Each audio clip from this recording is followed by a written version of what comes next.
Well, hello, and welcome back to Bow In. I'm your instructor, Master Anthony Lerma, the founder of American Budo Kwan.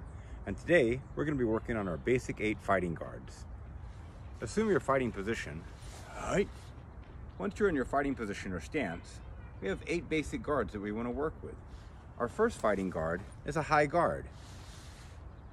Eyebrows and temples are covered, never lifting the elbows to rise the shoulders, never scrunching the shoulders, but rather lifting from your core to elevate your arms upward. From your high guard, open up, drop it down, the high guard. Number 2 is the middle guard. Lead middle guard, rear middle guard. I'm a striker and predominantly a kicker, so I really prefer using a middle guard as my go-to guard, and I prefer the rear middle guard, but if I was at closer range, I would most likely have my lead middle guard. High guard, middle guard, lead and rear. Next is our low guard. Dropping this hand down, the lead hand is in the low position. The rear hand circumvents the chin, guarding. The lead hand circumvents the waistline, guarding. Number 3 is the low guard. It also has a rear. Switching the hands, now my lead hand guards my jaw on both sides, circumventing the chin.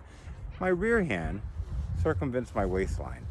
This also helps you for coordinated effort when chambering for certain kicking techniques from the rear. 1, high guard, not the elbows out, not scrunching the shoulders, lifting from your trunk. 2, middle guard.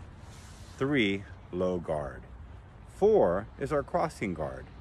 Rather than rise my elbow up from the elbow, I'm going to parry, pull my shoulder up for a shoulder shield, and then as I do this, pull my elbow up to make my lead crossing guard. Now I rotate and pivot to make my rear crossing guard.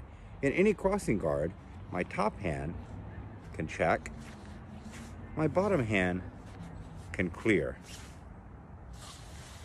1, high guard. 2, middle guard. 3, low guard. 4, crossing guard. 5, the rear crossing guard. 6 is the drop guard. I cross my arms as I drop down to lower my level and come back up. The drop guard. After 6 is 7, the lead rhino guard. My lead rhino guard, my elbow comes up, shielding the outside, parrying to the inside, sweeping and checking, blocking, transitioning to the rear rhino guard. The rhino guard, again, can use the elbow to block. It can use the elbow to block to the outside or the inside. And it can also use the lead hand for clearing and checking, as well as the rear hand for blocking to the inside and then returning to my guard of choice, the middle guard. And those are your 8 fighting guards from the fighting stance.